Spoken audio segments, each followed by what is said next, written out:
Hi everyone, Natalie here with All Four Paws of West Palm Beach Dog Training, and I'm with my friends Kaya and Wally, and today Wally's going to help me demonstrate to you how you can teach your dog wait. So today in specific, I am using the verbal cue wait around giving food. Some dogs are way more excited than others about mealtime. Wally happens to be one of those dogs who's just super jazzed about eating. I have covered wait in another video. You can use it in lots of different contexts, which I love.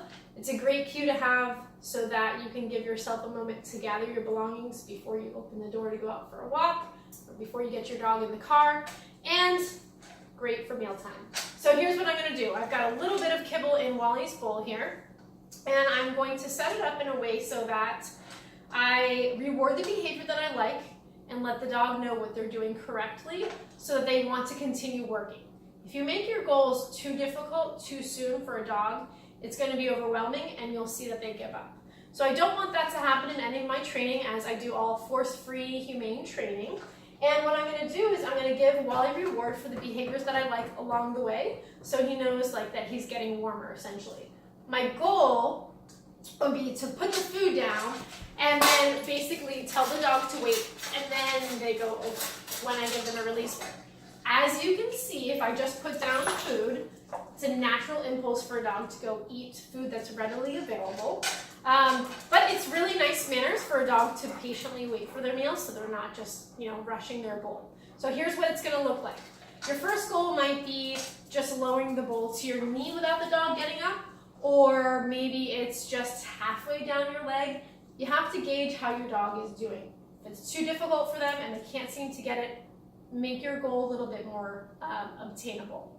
Once your dog starts to master it, you can slowly raise the bar. So here's how it looks. So Wally's already going to sit. If your dog isn't already, you can ask them to sit or wait for them to. So I can show you what that would look like.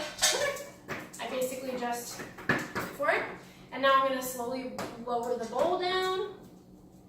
And if he doesn't get up, I can give him a treat in his place. Now it's important I don't want to give him a treat here, because then I'm encouraging him to come towards the bowl when what I'm teaching him is to remain stationary. So I would lower the food down. If the dog gets up, you just simply stand up and let the process start over again. Now I just ran through a couple takes of this, so he's a little bit onto me as far as what it is that I'm getting him to do. However, what it would look like is if Wally got up, I just stand up, wait for him to sit again, or ask him to sit again, and then I would go ahead and lower down the bowl. Good boy. Okay, now he gets up, and I just get up. He sat down, reset himself, perfect.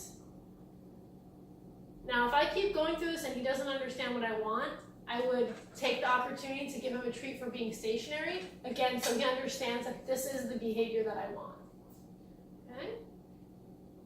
And then what I would do is I would start to label the behavior with my verbal cue when the dog is already performing it on his own. It's called capturing. Think of it like taking a picture. So I'm taking a picture and labeling this behavior that I like.